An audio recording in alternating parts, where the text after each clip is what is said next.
হ্যাঁ বলেন।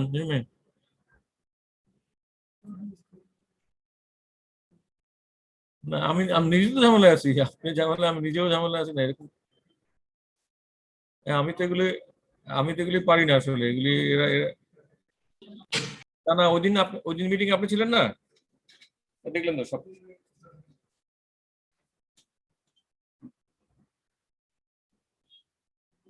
দেখি আমি কথা বলার পরে আপনাকে জানাবো, হ্যাঁ? হ্যাঁ হ্যাঁ।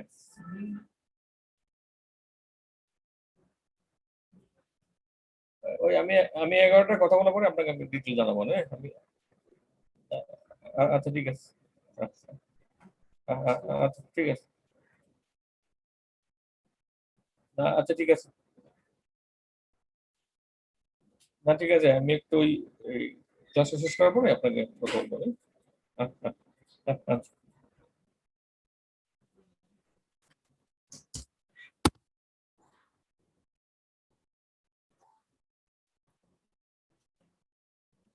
তোমাদের 21 জন আসছে এখন পর্যন্ত। স্যার আমরা শুরু করে দিচ্ছি আপনি। শুরু করে দিচ্ছি, কারণ ওদিকে টাইম তো কম। তোমাদের কথা ছিল আগের ক্লাসে ওই স্ট্রোকাস নিউমোনি, তো ওইটা খুব বেশি তোমাদের লাগবে না, একটু নিজেরা দেখে নিও। পরবর্তী সময় যখন সামনাসামনি ক্লাসে আমরা যাবো তখন স্টুডেন্ট নিউমোনিয়া দেখবো। আমরা এখন চলে যাচ্ছি নতুন একটা টপিক্স, মাইক্রোব্যাকটেরিয়া। এটা ইম্পর্টেন্ট, ভাইবার সময় এটা ধরে। ভাইবার ধরে এই কারণে তোমরা একটা জিনিস খেয়াল করবা, যে ভাইবার তোমাদের প্র্যাকটিক্যাল কি আছে জানো তো? ভাইবার প্র্যাকটিক্যাল কোনো ধারণা আছে? না স্যার। প্র্যাকটিক্যালে দুইটা স্টেন থাকে এবং দুইটা স্পোর্টিংও থাকে। একটা হলো গ্রাম স্টেইন, একটা হলো এফবি স্টেইন। যেহেতু এফবি স্টেইন ভাই ভাই থাকে, সেহেতু এটা তোমার যখন ভাইবা দিয়ে আসবা, হয়তো জিজ্ঞেস করবে যে কি স্টেন করেছো, তখন বলবে গ্রাম স্টেন, এফবি স্টেন। তখন এই এফবি স্টেন থেকে তোমার মাইক্রোব্যাকটেরিয়া চলে আসে। আর মাইক্রোব্যাকটেরিয়া আমাদের একদম এটা কমন, বাংলাদেশে এটা একদম কমন। এবং যদি আমরা নাম্বার থেকে হিসেব করি, ইনফেক্টেড ডিজিজ নাম্বার 1। আজকে দেখো আমরা যেটুকু থাকবো, কতগুলি আছে যে এগুলা আমরা একটু হিস্ট্রি বলি সবসময়। মাইক্রোব্যাকটেরিয়া ডিফারেন্ট, অন্য অন্য ব্যাকটেরিয়া থেকে মাইক্রোব্যাকটেরিয়া কিন্তু একটু ডিফার করে। ওইটাও জিজ্ঞেস করতে পারে ভাইবার সময়, এগুলো একটু নোট করে রাখো, যে what are the difference between mycobacteria with other bacteria. আমরা অ্যান্সারে পরে আসবো। তারপর মাইক্রোব্যাকটেরিয়া কি ডিজিজ করে, ইট কজেস। স্যার এখানে তো স্ক্রিনে কিছু দেখা যাচ্ছে না। স্ক্রিনে দেখা যাচ্ছে না? না স্যার, পিডিএফ দেখা যাচ্ছে না তো। শেয়ার শেয়ার শেয়ার আছে নাকি? স্যার আপনি স্ক্রিনশটটা কেটে আবার দেন স্যার। স্ক্রিনে আচ্ছা দেখা যাচ্ছে না। জমে যান স্যার, জমে। হ্যাঁ স্যার, এখন দেখা যাচ্ছে। দেখা যাচ্ছে? হ্যাঁ স্যার। হ্যাঁ আচ্ছা ঠিক আছে, দেখা যাচ্ছে। উপরটা দিয়ে এখন দেখতে পাচ্ছ তাই না? জি স্যার, এখন দেখা যাচ্ছে। আচ্ছা দেখে এখানে, এখান থেকে যেগুলো আসবে দেখেন, এখানে ডিটেলস, এখানে টুকটাক তোমার জিজ্ঞেস মাইক্রোব্যাকটেরিয়া অন্য ব্যাকটেরিয়া থেকে ডিফার করে, এটা আসতে পারে। ক্লাসিফিকেশন মাইক্রোব্যাকটেরিয়া কমন, এটা এটা ধরে যে মাইক্রোব্যাকটেরিয়া ক্লাসিফাই করো। এগুলো আমরা একটু আস্তে আস্তে আসবো।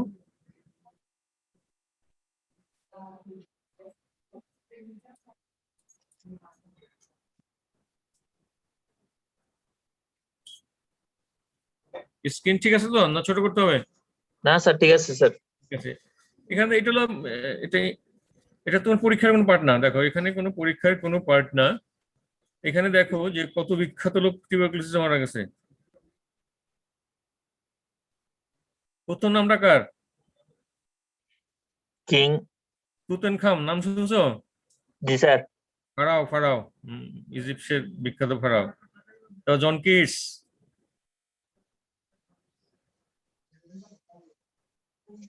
সব রিনাউন্ড পার্সন। এরা মারা গেছে কিসে? টিউবারকুলোসিসে। কিন্তু প্রশ্ন কেন? টিউবারকুলোসিসে মারা গেল কেন? মারা গেছে কখন দেখছো? জি স্যার। 1800, 1900, 1860। তখন অ্যান্টিটিউবার ড্রাগ গুলি আবিষ্কার হয় নাই। ইভেন 1940 আগেও যদি কাউকে টিবি হয়তো বলা হতো যদি হয় যক্ষা নাই রক্ষা। আসলে তাই, কোন ড্রাগ ছিল না, টিবির কোন ড্রাগ ছিল না। 40, 44, 45 পর থেকে অ্যান্টিটিউবার ড্রাগ গুলো আসতো, তখন এটা ট্রিটমেন্ট শুরু হলো। নাহলে এই বিখ্যাত লোক মারা যেত, এদের তো টাকা পয়সা অভাব ছিল না। স্যার এরা তো অনেক আগে মারা গেছে, এদের থেকে যে টিউবারকুলোসিস হয়েছে কেমনে জানছে? হ্যাঁ, এটা জানছে পরবর্তী সময়, এটা পারা যায়, এটা পিসিআর করে পারা যায়।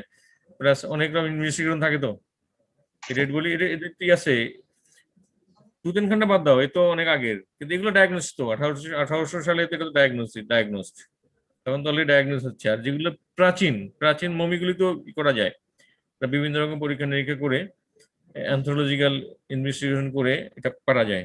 এটা আমরা সামনে 2-একটা ছবি দেখাবো, অনেক আছে।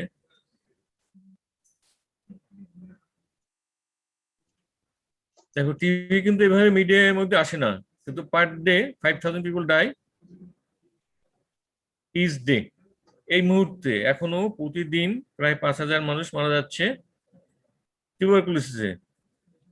কিন্তু এটা কিন্তু ওরকম মিডিয়া গরম করে আসে না। দেখো, কোভিডে মারা যাচ্ছে প্রায় কাছাকাছি, আর একটু বেশি। এটা কিন্তু সারা মিডিয়ায়, কিন্তু এটা কিন্তু বরাবর এখন নাই, প্রায় গত 10, 15, 20 বছর ধরে এরকমই রেট আছে। আর একটা টার্ম দেখো, 1/3 of the world population infect with tuberculosis. তার মানে কি? তার মানে তোমাদের ক্লাসে স্টুডেন্ট কজন আছো? 31। 31 এর 1/3 মানে 10 জন অলরেডি কখনো না কখনো টিবিতে ইনফেকশন হয়েছে। ডিজিজ হয় নাই, ইনফেকশন হয়েছিল।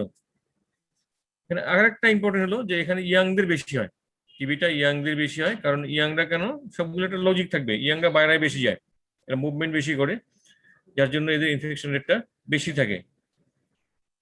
এইগুলো অনেক ভাই ভাই এমনি না, এগুলি আসবে না। এখান থেকে শুধু একটা জিজ্ঞেস করতে পারে যে টিবি কোন বয়সে বেশি হয়, অ্যান্সার হবে ইয়াং বয়সে, ইয়াং এজে বেশি হয়, বিকজ এই সময় তারা বাইরে বেশি এক্সপোজার বেশি থাকে। এইটাও কিছু না, এই যে লাল অঞ্চলটা এখানে, এই অঞ্চলগুলিতে ওয়ার্ল্ডের এখানে বেশি আছে। ইন্ডিয়া, বাংলাদেশ, চায়না, এই জায়গায় সবচেয়ে বেশি আছে। আফ্রিকাও কিছু আছে। এগুলা ভাইবার প্রশ্ন না। এখানে একটা বলা হয় যে টিবি কেন হয় বেশি, কোন জায়গায় কোন এলাকায় হয়, এটা ইম্পর্টেন্ট। এগুলো কিন্তু ভাইবার কোশ্চেন, এবং এটা সারা জীবনই লাগবে, শুধু এখন না। দেখো, এটা হলো যেখানে ক্রাউডিং, যেখানে বেশি পিপল একসাথে থাকে সেখানে টিবিটা বেশি হয়। যেখানে দারিদ্র বেশি থাকে সেখানে বেশি হয়। দারিদ্রের সাথে কেন সম্পর্ক? যেখানে দারিদ্র থাকবে সেখানে ক্রাউডিং থাকবে, সেখানে ম্যাল নিউট্রিশন থাকবে। এছাড়া যদি কোথাও ম্যাল নিউট্রিশন থাকে সেখানে বেশি হয়। একটা সময় মনে হচ্ছিল যে টিবিটা মনে হয় গরিব কান্ট্রির দেশ, এটাও ওয়েস্টার্ন ওয়ার্ল্ডের না, কিন্তু scenario changing because of HIV infection, diabetes, immunocompromised patients. এইসব কারণে তোমার এখন ওয়েস্টার্ন ওয়ার্ল্ডের টিবির কেসগুলি gradually increasing.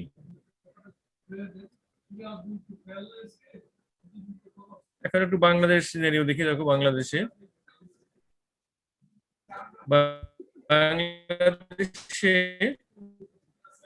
According to government statement 65,000 death আছে পার ইয়ার। এটা হলো তোমার ন্যাশনাল টিউবারকুলোসিস প্রোগ্রাম, তাদের যে হিসাব সেই অনুযায়ী বছরে আমাদের ডেট আছে 65,000।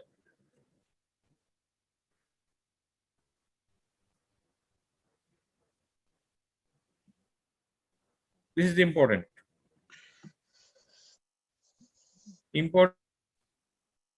মানে হলো ফর পার্সপেক্টিভ ভাইবা, যে মাইক্রো ব্যাকটেরিয়া অন্য ব্যাকটেরিয়া থেকে ডিফারেন্ট কি করে, ডিফারেন্স কি? এটা হলো সেল ওয়ালে লিপিড রিচ থাকে, complex lipid rich cell wall. এটা থাকার জন্যই ইট বিকাম অ্যাসিড ফাস্ট। তাহলে একটা হলো কি, কোশ্চেনটা ছিল যে মাইক্রো ব্যাকটেরিয়া অন্য ব্যাকটেরিয়া থেকে কিভাবে ডিফার করে।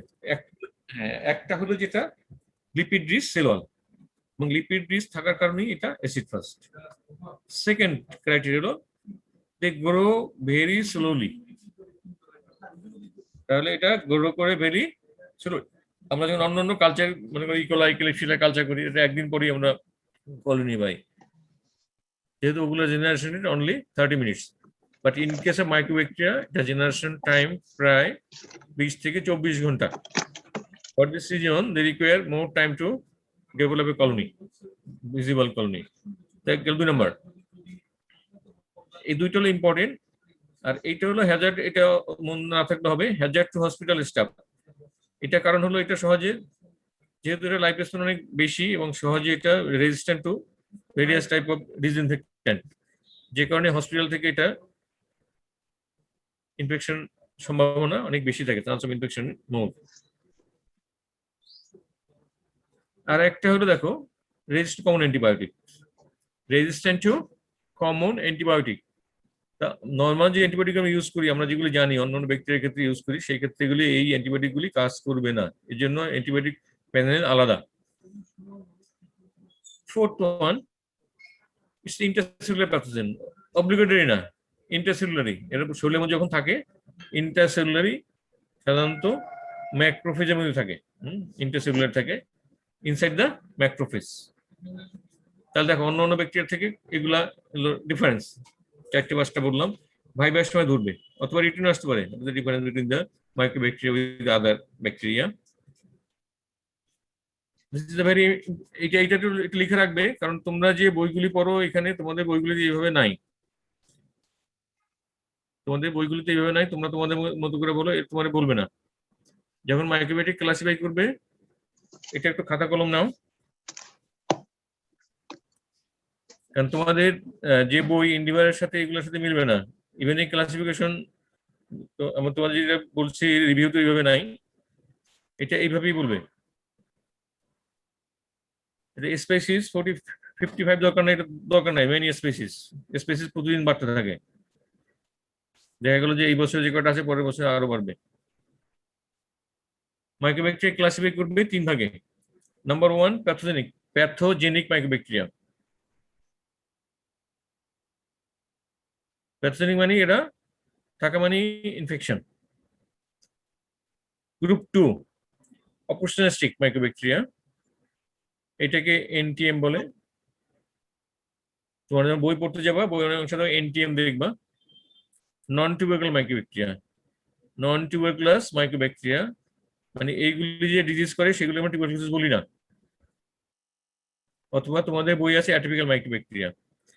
তো অপরচুনিস্টিক মাইক্রোব্যাকটেরিয়া এটাকে এনটিএম মাইক্রোব্যাকটেরিয়া বলা হয়, অ্যাটিপিক্যাল মাইক্রোব্যাকটেরিয়া বলা হয়। Third one saprophytic mycobacteria. তাহলে ভাগ করলাম কয় ভাগে? 3 ভাগে, pathogenic, opportunistic and saprophytic. Clear? Yes sir. আচ্ছা, একটু বুঝতে হবে, এটা কিন্তু কমন প্রশ্ন। মাইক্রোব্যাকটেরিয়া গেলে একদম এটা ধরবি যে ক্লাসিফাই মাইক্রোব্যাকটেরিয়া। তোমাদের বই যেটা আছে, তোমরা যেটা ঝামেলাগুলি করো বলো প্যাথোজেনিক, নন প্যাথোজেনিক। আবার একটু বোঝার চেষ্টা করো, তোমরা বলো pathogenic, non pathogenic. Non pathogenic মানে কি? What does it mean? Non pathogenic মানে এটা কি? করে না, ডিজিজ করে না, কোনো অবস্থায় ডিজিজ করবে না, এটা ইমিউনো কম্প্রোমাইজ হলেও ডিজিজ করবে না। সেটার মধ্যে তোমরা বলো এইগুলি অ্যাটিপিক্যাল গুলি বলো, but atypical it can causes disease, তখন আটকে যাও। তোমাদের কিছু কিছু বই আছে প্যাথোজেনিক, নন প্যাথোজেনিক আছে, বাট এটা হলো অবশ্যই প্যাথোজেনিক।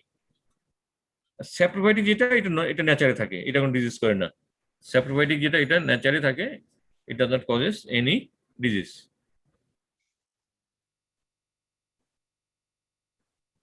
এখন এক্সাম্পল দেখো, এই যে আমরা ক্লাসিফাই করলাম, এক্সাম্পল গুলি হলো প্যাথোজেনিকের মধ্যে টিউবারকুলোসিস, মাইক্রোবোভিস, মাইক্রোলেপ্রি। প্যাথোজেনিকের মধ্যে কি আছে? মাইক্রোটিউবারকুলোসিস, মাইক্রোবোভিস, মাইক্রোব্যাকটেরিয়াম, লেপ্রি। আর একটা বইতে পাবা মাইক্রোব্যাকটেরিয়াম, মাইক্রোটি বাদ দিয়েছি এটা আমি, কারণ it causes disease in the, এটা হিউম্যান ডিজিজ করে না।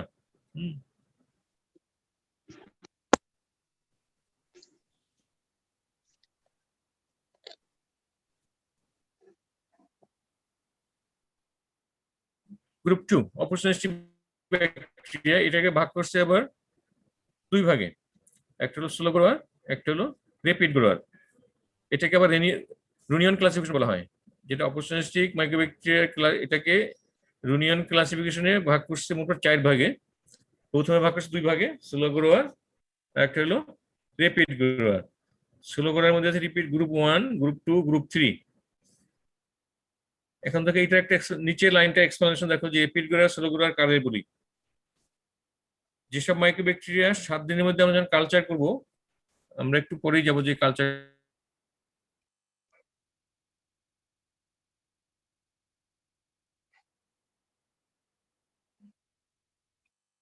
হ্যালো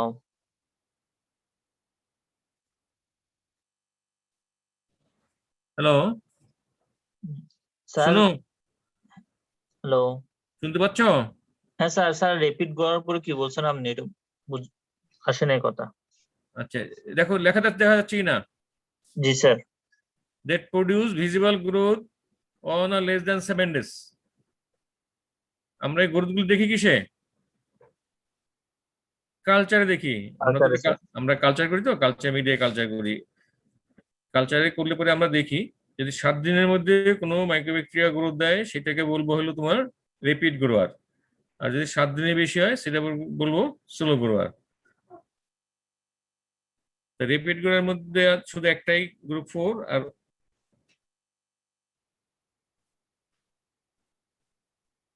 এরপর গ্রুপ 1।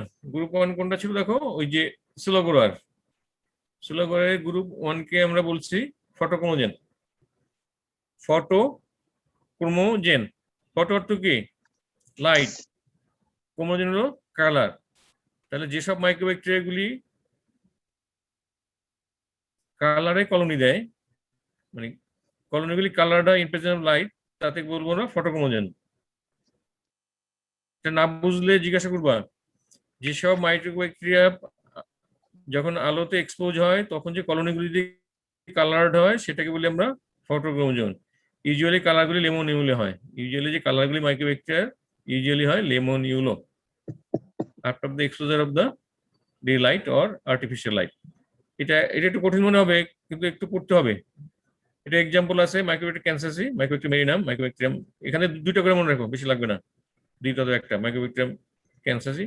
তাহলে একটা হলো ফটোক্রোমোজোন, যে মাইক্রোব্যাকটেরিয়াগুলি মাইক্রোব্যাকটেরিয়া কলোনিগুলি সানলাইটে এক্সপোজ করলে কালার্ড কালার্ড হয়। ইউজুয়ালি কালারগুলি লেমন ইয়েলো হয়, সেটা বলে আমরা ফটোক্রোমোজেন।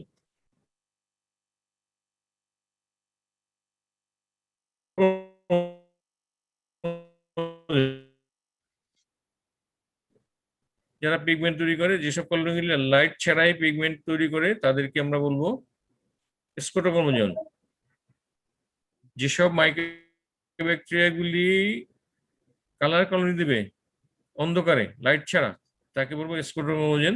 এক্সাম্পল হলো একটা কি দুটো, এখানে লেখা আছে, যে কোনো একটা দুইটা, দুটো করে শিখো। এটা আচ্ছা, এখানে একটা এস আছে, মাইক্রোব্যাকটেরিয়াম স্ক্রোফুলোসিয়াম, মাইক্রোব্যাকটেরিয়াম স্ক্রোফুলোসিয়াম, মাইক্রোব্যাকটেরিয়াম সুলগাই, মাইক্রোব্যাকটেরিয়াম জানো। জেনোপি। এগুলো একটা দুটো করে একটু একটু লিখে নিলে হবে। ইদ্রিস,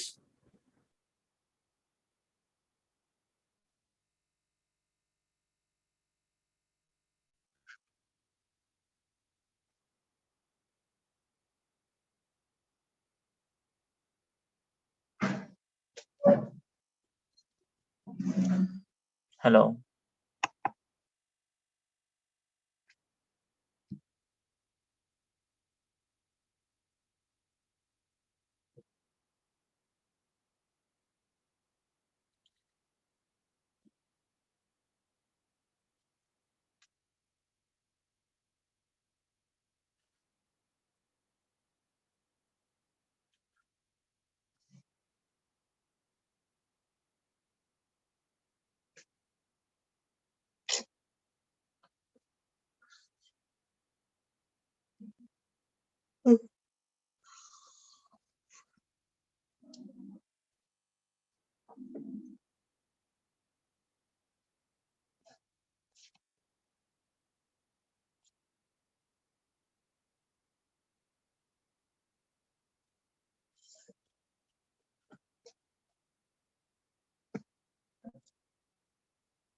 শিরান, তার সাথে এখন তো কারেন্ট আসছে, এখন কি করব? এখন কি করব?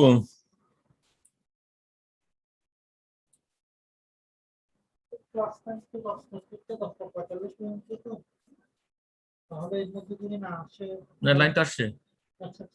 লাইন আসলে এখন এখান থেকে এটা কি হবে? রিটার্ন টু দিতে হবে। হুম,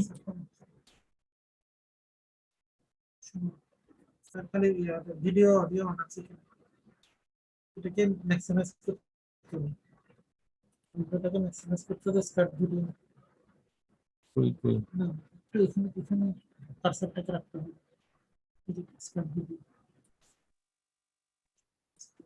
হ্যাঁ, তোমরা আছো? জি স্যার, আসছে স্যার। হ্যাঁ, ঠিক আছে। জি স্যার। দেখা যাচ্ছে? স্যার স্ক্রিনশট দেখা যাচ্ছে না। স্ক্রিনশট দেখা যাচ্ছে না। আবার স্ক্রিনশটটা আবার করতে হবে হুম। স্ক্রিনশটটা আবার করতে হবে কেমনে করবো? করে দেবো। স্ক্রিনশটটা এখানে তো স্ক্রিনশট এখন দেখা যাচ্ছে? হ্যাঁ স্যার, দেখা যাচ্ছে স্যার। আচ্ছা, ঠিক আছে। ছিলাম গ্রুপ 3-এ, নন ফটোক্রোমোজোন। এটার মধ্যে আছে মাইক্রোবেটা এভিয়াম, আর এই লাইনটা এখানে চলে আসবে, মাইক্রোবেটা ইন্টারসেলুলারি। এই দুটোই মনে রাখো। কোনো বই শুধু দুটোই আছে, এভিয়াম, ইন্টারসেলুলার কমপ্লেক্স, এভাবে আছে, এভিয়াম ইন্টারসেলুলার কমপ্লেক্স। একটু একটু একটু খেয়াল করে শুনো। স্যার দোনটা কি একটাই? হ্যাঁ, না, দুইটাই, মাইক্রোবেক্টার এভিয়াম, মাইক্রোবেক্টার ইন্টারসেলুলারি, দুইটা, কিন্তু অনেক সময় একসাথে বলে মাইক্রোবেক্টার এভিয়াম ইন্টারসেলুলার কমপ্লেক্স, এইভাবে বই আছে। আচ্ছা, ওইটা নিয়ে তোমাদের অত দরকার নেই, এটা যেমন হোক। আর হলো রেপিড গ্রোয়ার যেটা আছে সেটা হলো স্যাপ্রোফাইটিক। স্যাপ্রোফাইটিক নাম হলো স্প্যাংমাইটিস এন্ড ফেলি। নিচে একটা একটা একটা লাইন দেখো, লেখা আছে মাইক্রোবেক্টার টিউবারকুলোসিস কমপ্লেক্স, দেখা যাচ্ছে? জি স্যার। মাইক্রোবেক্টার টিউবারকুলোসিস কমপ্লেক্স, এটা ইম্পর্টেন্ট। ইম্পর্টেন্ট এই কারণে অনেক সময় জিজ্ঞেস করে মাইক্রোবেক্টার টিউবারকুলোসিস কমপ্লেক্স বলতে কি। তোমরা ওইভাবে বইয়ে হয়তো তোমরা পড়ো না, অথবা আমরাও ওইভাবে কিন্তু বুঝবে না। আমি যেটা বললাম, মাইক্রোবেক্টার কমপ্লেক্স হলো মাইক্রোবেক্টার স্পেসিস, যে স্পেসিস গুলি ডিজিজকে যে করে, এটা টিউবারকুলোসিস বলি। এই জন্য পঞ্চমটা স্পেসিস বললাম, সবগুলি কিন্তু টিউবারকুলোসিস করে না। অনলি এই যে চারটে স্পেসিস ডিজিজ করে, এটাকে আমরা বলি tuberculosis. Mycobacterium tuberculosis, mycobacterium bovis, mycobacterium africanum and mycobacterium microti. এই চারটা যে ডিজিজ করে সেটা হলো বলি আমরা TB complex, because genetically they are almost same. Genetically এই চারটা অলমোস্ট সেম, বাস ফিনোটাইপিক্যালি ডিফার, জেনেটিক্যালি তাদের প্লাস একই রকম। এটা যারা ভালো করবে ওদেরকে জিজ্ঞাসা করতে পারে, সম্ভাবনা থাকবে খুব কম। তা টিবি কমপ্লেক্স হলো চারটা: tuberculosis, mycobacterium tuberculosis, মাইক্রোবোভিস, মাইক্রোবেক্টার africanum and mycobacterium মাইক্রোটি। আমরা মূলত বলবো মাইক্রোবেক্টার টিউবারকুলোসিস, এইটাই মেইন, অন্য কিছু বলবো না। মাইক্রোব্যাকটেরিয়া নামটা কেন হলো? মাইকোলজি মানে স্টাডি অফ ফাঙ্গাস, সেখান থেকে এখানে মাইক্রোব্যাকটেরিয়া ফাঙ্গাস লাইক, বিকজ এই মাইক্রোব্যাকটেরিয়া দেখবে এটা একটু বড়, অন্যান্য ব্যাকটেরিয়া থেকে এটা লম্বা, একটু লঙ্গার। এবং এটার ক্যারেক্টারিস্টিক কি? এটা অ্যারোবিক, নন মোটাইল, নন টক্সিন, নো স্পোক। এটা কিন্তু কোনো কোনো টক্সিন রিলিজ করে না। এটা নন মোটাইল, অ্যারোবিক, এবং এর সেলে আছে mycolic acid in the cell wall. এটা হলো মরফোলজি।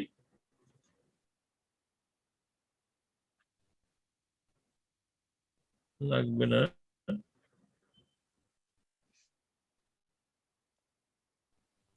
যখন তোমাদের অ্যাসিড ফাস্ট স্টেইন ধরবে, তখন জিজ্ঞেস করবে এটা অ্যাসিড ফাস্ট কেন, এক্সপ্লেন করো।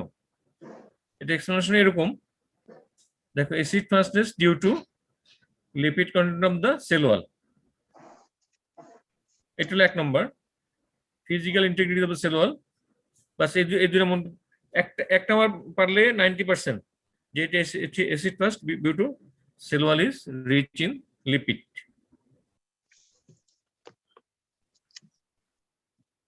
এখানে দেখো almost 60% of the dry weight of the cell wall composed of lipid.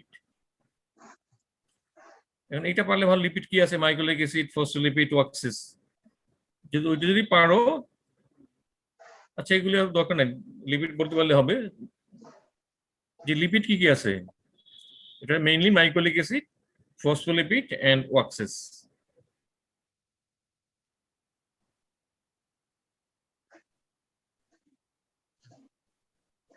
আমরা যে মাইক্রোব্যাকটেরিয়াম টিউবারকুলোসিস ইনফেকশন চিন্তা করি, they causes primary infection, can causes secondary. Primary infection মানে কি, ফার্স্ট টাইম ইনফেকশন হয় সেটা হলো প্রাইমারি ইনফেকশন। যদি ইনফেকশন হওয়ার পরে পেশেন্ট ভালো হয়ে যায় ক্লিনিক্যালি, পরবর্তীতে আবার ইনফেকশন হয়, তাহলে সেটা হবে secondary. Secondary infection, second time. তাহলে মাইক্রোব্যাকটেরিয়া দুই ধরনের ইনফেকশন হতে পারে, একটা হলো প্রাইমারি ইনফেকশন আর একটা হতে পারে সেকেন্ডারি। তার মানে একবার হলেই যাওয়ার হবে না এরকম কোনো গ্যারান্টি নাই। আমরা একটু এক্সপ্লেন করি primary infection. Usually asymptomatic primary infection যেগুলি হয়, অনেকে জানেও না, অনেকে জানে না। যে বললাম না তোমাদের 30 জনের মধ্যে যেটা টিউবারকুলিন টেস্ট করি, টিউবারকুলিন টেস্ট দিয়ে আমরা দেখতে পারি যে কার কার মাইক্রোব্যাকটেরিয়াম টিউবারকুলিন ইনফেকশন হয়েছিল। অনেকের পজিটিভ হবে কিন্তু ওর কোনো জানে না, আমরাও জানি না, আমাদের মধ্যে অনেকে ইনফেকশন হতে পারে। একটা বড় গ্রুপ থাকে অ্যাসিম্পটোমেটিক, ইনফেকশন হওয়ার পরে। আর কিছু নন স্পেসিফিক সিমটম থাকে, এগুলো সারা বছর একটু ফিভার থাকে, ম্যালেজ থাকে, ওয়েট লস থাকে, নাইট সুইচ থাকে, এগুলো কিছু ভেগ কমপ্লেন থাকে। তো এইগুলি দিয়ে টিবি ডায়াগনোসিস করা যাবে না, ডিডিও আসবে না। এখন যে পরের প্রশ্নটা আসে যে ডিজিজটা ট্রান্সমিট হয় কিভাবে, how mycobacteria transmitted from patient to patient. একটা হলো ইনহেলেশন, ফার্স্ট অন ইনহেলেশন, তার মানে কি বাই রেসপিরেটরি ট্র্যাক্ট। যদি ইনহেলেট হয় তাহলে কি হবে, lead to the lung infection. Injection, আরেকটা হলো ইনজেকশন মানে খাবার সাথে ঢুকবে, সেক্ষেত্রে টনসিল এবং সার্ভিক্যাল নোডসগুলি ইনফেকশন হয়। এবং আলটিমেটলি যদি হয় স্মল বায়োল, আমরা ইন্টেস্টাইনাল টিউবারকুলোসিস যেটা বলি সেটা এটা হয়। আর একটা direct implantation of the skin, এটাও রেয়ার কেস। তাই দেখো 3 ভাগে এটা ট্রান্সমিট হতে পারে। মেইনলি হলো ইনহেলেশন, এটাই মেইন। ইনজেকশনটা অনেক কমে গেছে। একটু একটু বুঝতে হবে। ইনজেকশন মানে খেতে হবে, খাওয়ার সাথে মাইক্রোব্যাকটেরিয়াম থাকতে হবে। কোথায় থাকে মাইক্রোব্যাকটেরিয়াম, যদি খেতে যাই থাকবে কোথায়,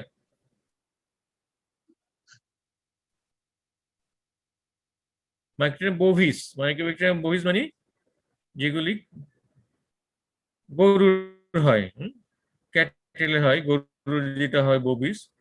এটা অনেক সময় আমরা যদি দুধ খাই, ওদের দুধের সাথে থাকতে পারে, সেক্ষেত্রে হতে পারে। আমরা এখন মিল্ক খাই কিভাবে, দুধ আমরা এখন যে বর্তমানে খাচ্ছি কিভাবে, ড্রিঙ্ক করে, বয়েল করে। ওখানে তো মাইক্রোব্যাকটেরিয়া জীবিত থাকার কথা না, তাই তো? তাহলে কিভাবে হবে, কিছু কিছু জায়গায় আছে তোমার এই যে দধি যেটা করে, এটা কাঁচা দুধ থেকে দধি করে, এখনো আছে চর অঞ্চলে।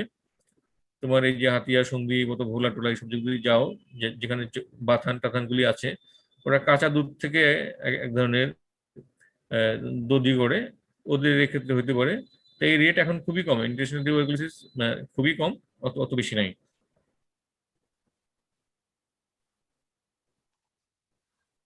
তোমাদের বই পড়তে গেলে দুটো টার্ম দেখবে, গন ফোকাস, গন কমপ্লেক্স, এইগুলো একটু দেখে নিবে।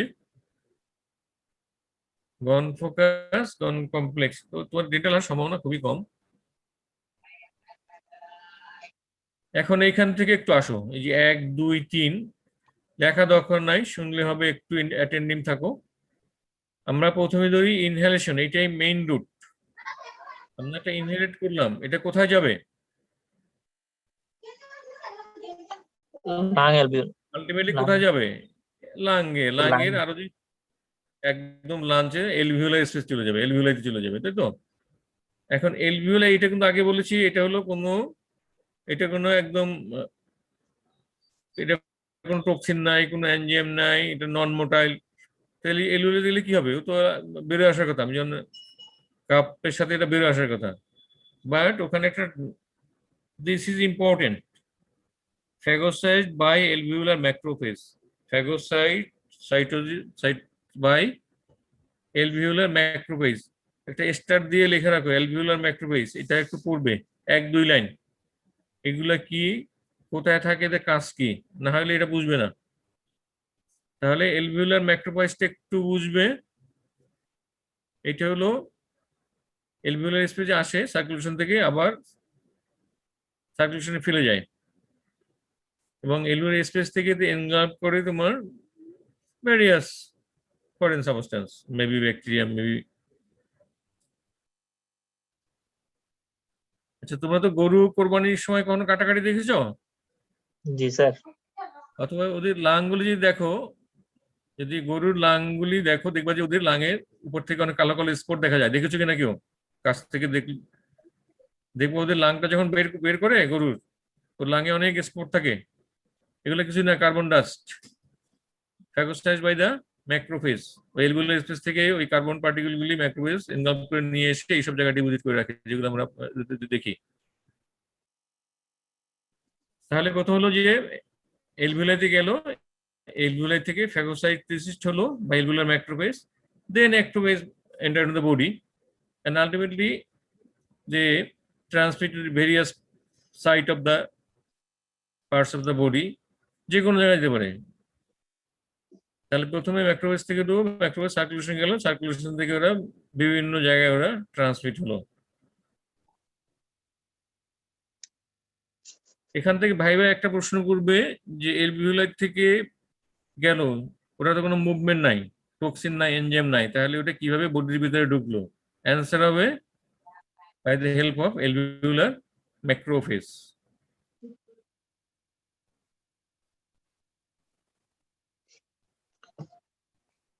তাহলে গেল ম্যাক্রোফেজ থেকে ওরা রিজনাল লিম্ফ নোডে গেল, লিম্ফ নোড থেকে ব্যাকটেরিয়া গেল তোমার ব্লাডে, ব্লাড থেকে ব্যাকটেরিয়া হলো। এখন যেটা হলো, যখন ব্লাডে গেল, maximum are cleared by the body immune system. আমাদের ম্যাক্রোফেজ যেগুলি থাকে ম্যাক্সিমাম জায়গায় এরা এনগাল্ভ করে, কিছু লাঙে কিছু অল্প কিছু ব্যাকটেরিয়া থেকে যায়। নাম্বার 6 দেখো, bacteria multiplication continued in the lung and later extend to the other side of the body. Mainly লাঙে এটা থাকে। এরপরে কি হলো, আফটার 3 to 4 weeks, ইনফেকশনের 1 মাস পরে সিএমআই কি সেল মিডিয়েট ইমিউনিটি ডেভেলপ করে and tubercular hypersensitivity and activate macrophage limit further group। যখনই 3 থেকে 4 সপ্তাহ পর সিএমআই ডেভেলপ করলো, tubercular hypersensitivity হলো, তখনই তারা অ্যাক্টিভেট করলো ম্যাক্রোফেজকে and they kill the mycobacteria.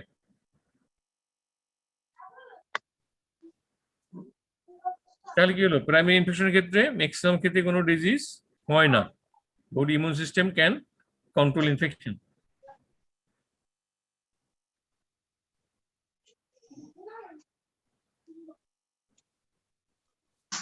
But 10 নম্বর দেখো,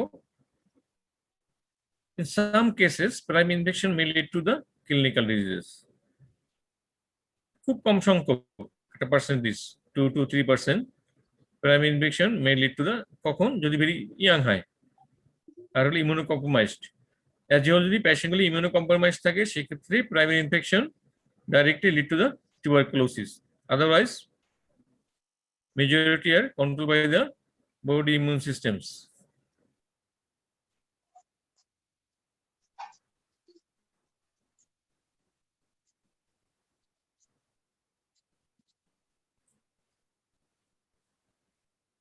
লোকাল লেশন, আমরা প্রাইমারি লোকাল লেশন ইউজুয়ালি হয় কোথায়? Usually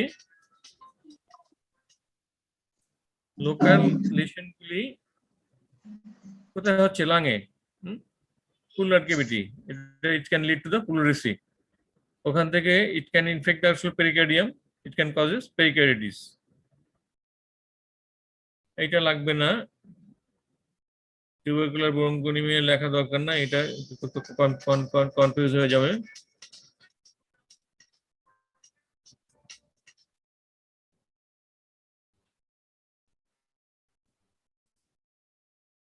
but in some cases it causes disseminated tuberculosis. Disseminated মানে কি? Spread to the multiple organs. একটা হলো miliary tuberculosis,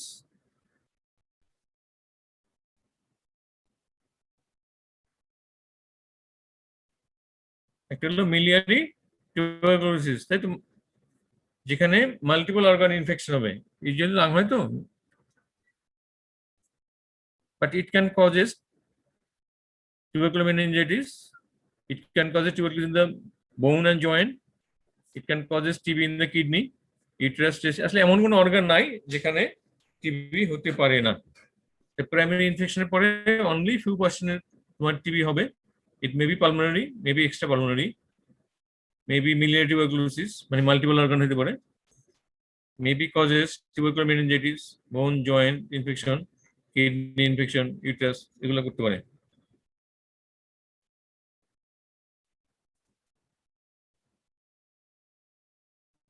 আচ্ছা, এখন আমরা সেকেন্ডারি টিউবারকুলোসিস, এটা মানে কি?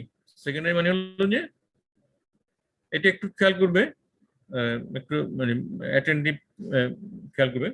সেকেন্ডারি টিউবারকুলোসিস কি বলেছিলাম না, সেকেন্ড টাইম ইনফেকশন, শোনা যাচ্ছে? জি স্যার শোনা যাচ্ছে। সেকেন্ড টাইম একটা হইতে পারে যে রিইনফেকশন, মানে আবার আবার ঢুকলো। একটা হলো রিইনফেকশন, যে টিবি মাইক্রোব্যাকটেরিয়াল টিউবারকুলোসিস আবার ইনহেল হলো, যে কোনো রুটে বডি ঢুকলো। আর একটা হলো রিঅ্যাক্টিভেশন। রিঅ্যাক্টিভেশন মানে কি? ওই যে আগে প্রাইমারি ইনফেকশন হয়েছিল সেটা কোথাও ছিল ডরম্যান্ট অবস্থায়, সেটা আবার অ্যাক্টিভেট হলো। তাহলে secondary infection may be reinfection, may be reactivation. কিন্তু সেকেন্ডারি মেইনলি রিঅ্যাক্টিভেশন বেশি হয়, রিঅ্যাক্টিভেশনটাই বেশি হয়, রিইনফেকশন হয় কম। তো এটা তো বুঝলে, রিঅ্যাক্টিভেশন এন্ড রিইনফেকশন, এইটা পরীক্ষার সময় ভাইবা জিজ্ঞেস করতে পারে যে রিইনফেকশন এবং রিঅ্যাক্টিভেটর মানে কি?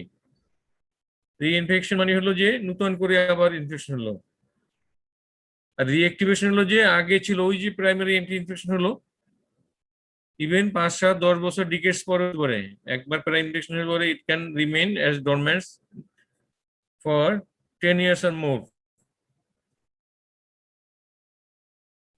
রিঅ্যাক্টিভেশন কখন হয়? Due to age. আসলে যে কোনো ইমিউনো কম্প্রোমাইজ যদি সিচুয়েশন হয়, ইমিউনো কম্প্রোমাইজ হলে তোমার রিঅ্যাক্টিভেশন হতে পারে। সেক্ষেত্রে একটা প্রাইমারি ইনফেকশন থাকা লাগবে। যদি প্রাইমারি ইনফেকশন থাকে, সেটা হতে পারে 5 বছর, 10 বছর, 15 বছর, 20 বছর আগে একটা ইনফেকশন হয়েছিল, কিন্তু আমরা ওইরকম সাইন সিমটম ছিল না, ডায়াগনোসড হয় নাই। পরবর্তী যখন কোনো কারণে এই পেশেন্টটা ইউজুয়ালি ওল্ড এজে হয়, যখন ইমিউনো সাপ্রেশন হয় ডিউ টু, আমরা কমনলি এখন যদি লাইনগুলি এখানে যেটা এনেছি, এখন এটা করা যায়, old age, diabetes mellitus, malnutrition, এখন বাংলাদেশে এইচআইভিও একটু বাড়তেছে, এদের ultimately infect with the microbacterial tuberculosis. Clear এটা? জি sir. Reinfection and reactivation.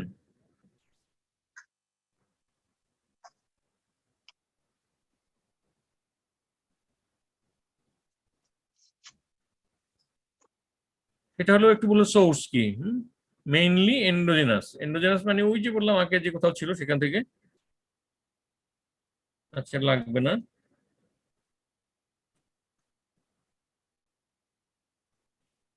Sir sir reactivation মানে কি বলেছিলেন, আরেকবার একটু বুঝাই দিবেন? রিঅ্যাক্টিভেশন বলেছিলাম যে একটা প্রাইমারি ইনফেকশন হলো, হওয়ার পরে পেশেন্ট ভালো হয়ে গেল, ক্লিনিক্যালি ভালো হয়ে গেল, যদি এইখান থেকে ইভেন আফটার ডিকেটস, 10 বছর, 15 বছর, 20 বছর পরেও আবার এই পেশেন্টটা, কারণ ওই যে মাইক্রোব্যাকটেরিয়া যেটা ইনফেকশন হলো ও থেকে যায়, ডরমেন্ট অবস্থায় থেকে যায়, ইউজুয়ালি লাঙে থাকে, এপিক্যাল সাবজেক্ট লাঙে থাকে, কারণ এখানে অক্সিজেন বেশি থাকে, ডরমেন্ট অবস্থা থাকে, সাইন চিহ্ন থাকে না।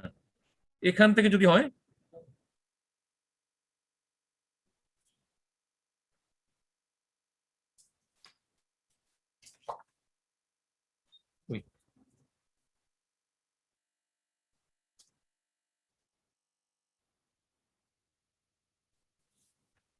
তো যে বলছিলাম যে একটা প্রাইমারি ইনফেকশন হবে, সেখানে ডরমেন্ট থাকবে, পরবর্তী সময় ইমিউনো সাপ্রেস হওয়ার পরে সেখান থেকে যদি ডিজিজ হয়, সেটা বলে মানে রিঅ্যাক্টিভেশন।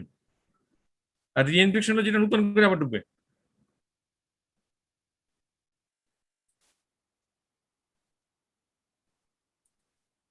আচ্ছা, আমরা চলে যাচ্ছি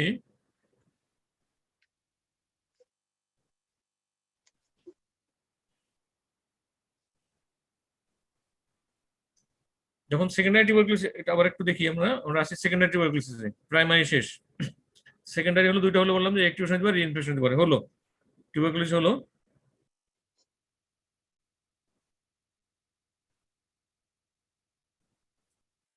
রিইনফেকশনে কি থাকে? অলরেডি সিএমআই থাকে। যখন প্রাইমারি ইনফেকশন হয়েছিল তখনও সিএমআই মানে সেল মিডিয়েটেড ইমিউনিটি ছিল না। Primary infection cell mediated immunity ছিল না, বাট সেকেন্ডারি যখন ইনফেকশন হয় তখন অলরেডি এর বিরুদ্ধে ইমিউনিটি আছে, যে কারণে secondary infection usually localised. Secondary infection usually localised, এখানে ডিসেমিনেটেড টিউবারকুলোসিস হবে না, মিলিয়ারি টিউবারকুলোসিস হবে না। আর হলো হাইপার সেন্সিটিভিটি যেটা আছে, এটা হলো রেপিড, কেজিয়েশন নিউক্লিয়াস বেশি হবে, গ্রানুলার ফর্মেশন বেশি হবে। তাহলে সেকেন্ডারি টিউবারকুলোসিস যেটা হবে সেটা হলো দুইটা ক্যারেক্টারিস্টিক থাকবে। একটা হলো ইউজুয়ালি লোকালাইজড হবে, এবং এখানে কেজিয়েশন এবং granular formation more than primary infection, because primary ইনফেকশনে সেল মিডিয়েটেড ইমিউনিটি থাকে না, এটা ডেভেলপ করে ইনফেকশন হওয়ার পরে 3 থেকে 4 সপ্তাহ পরে এটা ডেভেলপড হয়, যার জন্য প্রাইমারি ইনফেকশনে ইউজুয়ালি হয় লোকালে যেতে পারে বা কি মাল্টিপল অর্গান ইনফেকশন হতে পারে, but in case of secondary usually localize থাকে, and caseation necrosis and granular formation more থাকে। এখানে একটা ছবি দেখো, দেখা যাচ্ছে? জি স্যার। এগুলো কি? এটা কি পুরো জিনিসটা? লাং। এটা হলো কি, রাইট না লেফট? Sir right. ছবিগুলো উল্টা। right, sir. ছবি হলো যখন তোমরা এক্সরে প্লেট দেখবা তখন দেখবা উল্টা। রাইটটা হলো ছবি থাকবে বাঁ দিকে, লেফটটা থাকবে ডান দিকে। রাইট সাইডে কয়টা আছে? 4টা। 4টা। এদিকে আছে 3টা। তাহলে এটা এটা একটা এক্সরে যদি ধরি, তাহলে কোন দিকে টিভি বেশি হয়? রাইট লাঙে না লেফট লাঙে? Right lung. রাইট লাঙে। কোথায় বেশি হয়? লাঙের কয়টা লোব আছে? লাঙের লোব কয়টা আছে? 10টা ওভিউল, সরি। এপিক্যাল লোব, এপিক্যাল অ্যাপেক্সি বেশি হয় ইউজুয়ালি। সেকেন্ডারি টিউবারকুলোসিস অ্যাপেক্সি ইউজুয়ালি, এটা কিন্তু অ্যাবসলিউট না, ইউজুয়ালি বেশি হয় রাইট লাঙে বেশি হয়। কিন্তু অনেক সময় ভাই অনেক সময় ধরতে পারে যে টিবি কোথায় হয়, লাঙের কোন জায়গায় হয়। আর এগুলি মেডিসিন তো একদম, যারা মেডিসিন করে ওদের তো পরীক্ষা থাকে, তো এক্সেপ্লেট দিয়ে দেয়। এক্সেপ্লেট দেখার সময় বলে টিভি ধরে দেখো, টিভি দেখার পর দেখবো টাকা টাকা কোথায়। ওদের চক্ষু যদি অ্যাফেকশন আগিয়ে নিচে যায় ফেল। এটা কিছু ছবি আর কি।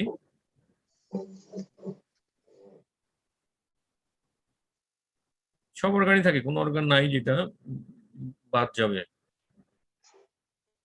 ইন্টেস্টাইন, প্রোস্টেট, এইটা কি ভার্টিব্রাল কলাম, এটা পস ডিজিজ।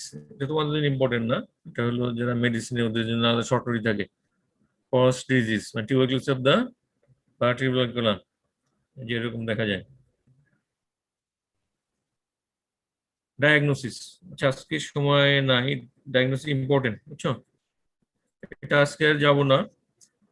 নেক্সট ডায়াগনোসিসটা ভেরি ইম্পর্টেন্ট, এটা পরীক্ষার সময় ওইটাই জিজ্ঞেস করবে।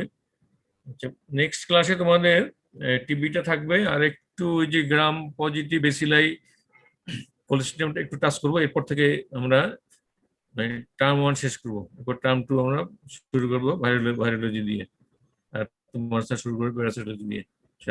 ঠিক আছে? আজকে থাকো, তোমরা 5 মিনিট রেস্ট নিয়ে আবার নেক্সট ক্লাসে ঢুকো। নেক্সট ক্লাসে শুধু প্রথমে আমরা টিবি শুধু ডায়াগনোসিসটা পড়াবো, হয়তো 5 মিনিট যাবে। তারপরে আমরা কোলেস্ট্রিয়াম গ্রুপে একটু যাবো, যেগুলো তো পরীক্ষা রিলেটেড, এখানেই থাকবো।